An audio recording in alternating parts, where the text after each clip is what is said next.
Halo guys, pada video kali ini kita akan membahas raket baru dan raket yang akan kita bahas pada kesempatan kali ini raket dari brand Powermax yang serinya Speed Booster 270 guys ya. Nah, ada kata-kata speednya, artinya raket ini menawarkan keunggulan atau kelebihan di speednya.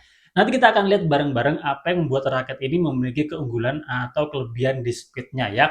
Dan seperti biasa, karena ini masih video awal, jadi kita baru sebatas review spek dan detailnya dulu untuk raket ini. Kita akan lihat penampakan raketnya, dan seperti biasa kita akan lihat untuk berat dan BP real untuk mengetahui karakter raket ini seperti apa ya. Selain speed, dia kombinasinya dengan apa? Nanti kita akan lihat bareng-bareng dan secara karakter ini seperti apa dan cocok buat siapa guys ya. Oke, langsung aja kita mulai review Powermax Speed Booster 270. Untuk harganya, nah ini bisa dikatakan terjangkau ya, 200 ribuan. Ada yang 200 ribu besar, ada yang 200 ribu sedang, tergantung nanti paketan yang ditawarkan ya. Ada dua pilihan warna yang saya pegang, ini di bagian atas warnanya kayak pink gitu, kemudian bagian bawah ya, sebagian besar itu dia warnanya kayak Tosca gitu ya. Dan finishingnya dibuat matte atau doff, kemudian untuk beberapa desain dan tulisan, keterangan tulisan itu kayak stiker gitu ya, dibuat lebih mengkilat ya. Dan secara desain menurut saya ini B aja ya, biasa nggak ada yang wah-wah banget ya. Untuk kualitasnya bagaimana kurang tahu, tapi saya yakin ini ya B aja, jangan terlalu berharap kualitasnya bagus ya. Nah, sekarang kita mulai ke bagian atasnya dulu guys. Nah, model frame-nya seperti ini. Ini kalau saya perhatikan, saya bandingkan dengan Moderu Windspeed 700 ya. Nah, kalau saya bandingkan, oke, kurang lebih ya hampir sama guys ya dengan Windspeed 700 dari Moderu. Kalau saya bandingkan dengan Powermax All England Pro, oke, ini juga kurang lebih ya, lebih kecil yang All England Pro-nya ya. Jadi seperti lebih standar ya untuk Speed Booster 270 ini ya guys ya. Nah, kenapa saya bandingkan dengan raket-raket itu tadi? Karena raket ini secara frame shape ya, itu dia modelnya sama kayak model Windspeed 700, sama juga dengan RS Isoblade 30 Neo 3 dan juga sama dengan Powermax All England Pro dan Powermax yang pernah kita review yaitu Nano Pack Clicker 1000 ya.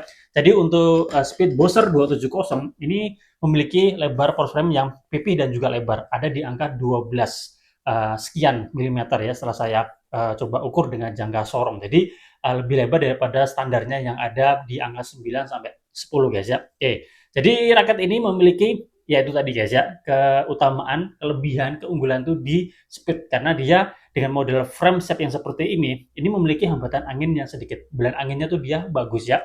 Dan ada juga yang lain ya yang mendukung untuk speednya, nanti kita akan lihat bareng-bareng ya. Untuk jumlah grommet ada 76 ya, menggunakan grommet U 4 buah di bagian bawah, ada grommet 2 warna merah di atas ya untuk menandakan itu di tengah. Kemudian cekung wall frame-nya dia sampai ke bawah sini ya. Kemudian keterangannya kita bisa lihat di bagian frame-nya, di bagian atas ada Power Innovation, kemudian ada Speed Booster 270 nama serinya di sebelah kanan dan sebelah kiri. Dan kalau kita balik ini sama aja tulisannya. Kemudian di bagian T-joinnya kita bisa lihat ada logo Powermax ya. Cuma ini posisinya tidak center, dia kayak turun ke bawah gitu guys ya. Oke. Kemudian kita lanjut ke bagian shaftnya. Untuk stimulusnya ini kalau yang saya rasakan oke, tidak cenderung kaku, kemudian cenderungnya lebih ke flex, tapi tidak terlalu flex banget ya. Kalau yang saya rasa ini mungkin medium flex ya. Nah, bisa aja nanti dari kalian merasakan ini medium flex atau medium ya. Oke. Kemudian di bagian shaftnya kita bisa lihat di sini ada nama serinya Speed Booster 270. Kemudian ada keterangan full high modulus graphite yang merupakan material di raket ini, dan ini menarik ya. Dia tidak hanya high modulus graphite biasa, tapi dia menggunakan full high modulus graphite. Jadi lebih dari full graphite ya, karena dia sudah menggunakan high modulus ya. Jadi ini menarik sekali dengan harga 200 ribuan ya. Kalau di Yonex tuh mungkin full graphite ya, di Arc Saber itu full graphite ya. Jadi secara material kalau misalkan ini memang benar full high modulus graphite, jadi mestinya ini menarik ya. Kemudian di baliknya sama, kemudian di sini ada keterangan di bagian samping di sini nanotech ya, samar-samar, oke, semacam teknologi gitu. Kemudian di konnya kita bisa melihat ya, nah ini udah model kekinian, jadi antara shaft dan konnya itu ada cekungan gitu ya, dan modelnya kayak EB plus gitu, jadi ada tempat untuk menaruh jempol ya. Dan kita bisa lihat di bagian konnya di sini ada nama brandnya, ada bendera Korea ya. Biasanya sih desain and developed ya. Kemudian ada nama brandnya lagi dan di sini ada spesifikasi raketnya. Nah, untuk beratnya raket ini 5U ya.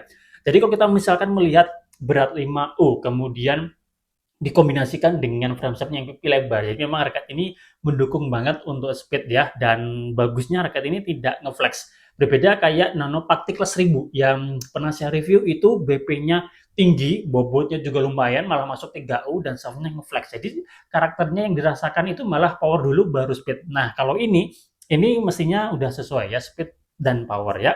Kita lanjut untuk balance-nya di head heavy, angka BP-nya nggak ada. Untuk tensinya bisa sampai 32 lbs guys ya. Nah kemudian untuk handle gripnya seperti ini, lingkar gripnya ada di angka 8,1 cm, jadi sama seperti punyanya gripnya velvet ya. Jadi kalau misalkan kita timpa dengan overgrip, ini ketebalannya menurut saya pas dan asik ya untuk perpindahan backhand ke forehand, ini asik ya dan bisa dilakukan dengan cepat ya. Dan sekarang udah banyak yang menggunakan handle grip yang cenderung kecil.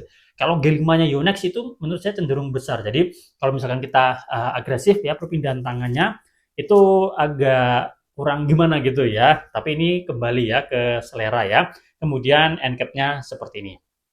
Nah, sudah kita timbang untuk beratnya dan juga ukur balance point-nya. Untuk beratnya dia ada di angka 81 sekian ya untuk real-nya. Jadi dia lari dari 5U. Jadi masuknya 4U awal ya, tapi untungnya nggak terlalu jauh ya. Naiknya ya 2 sampai 3 ya.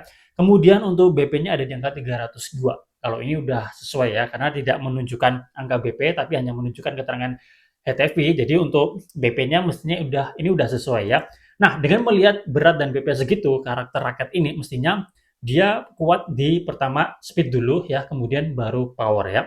Speednya didapat karena dia raketnya cenderung ringan ya. Meskipun dia lari dari berat yang ditawarkan, tapi di angka 81 itu masih tergolong ringan. Kemudian frameshaftnya yang pipi lebar, mendukung aerodinamika. Kemudian shaftnya ini juga menurut saya nggak terlalu ngeflex, jadi hard swing pun ini masih responsif. Kemudian powernya didapat dari BP-nya yang tinggi guys. Jadi karakter utama di raket ini yang saya pegang, yang saya dapatkan ini itu dia speed dulu baru power guys ya. Nah, kalau kita perhatikan tentu raket ini di harga 200 ribuan nantinya akan menantang Moderu Win Speed 700 yang dalam rekapitulasi raket terbaik bulanan untuk raket tipe speed di range harga 100 sampai 300 ribuan ini berada sebagai juara bertahan guys ya. Jadi menarik untuk kita lihat nanti apakah untuk Formax Speed Booster 270 ini apakah mampu menggeser kedudukan dari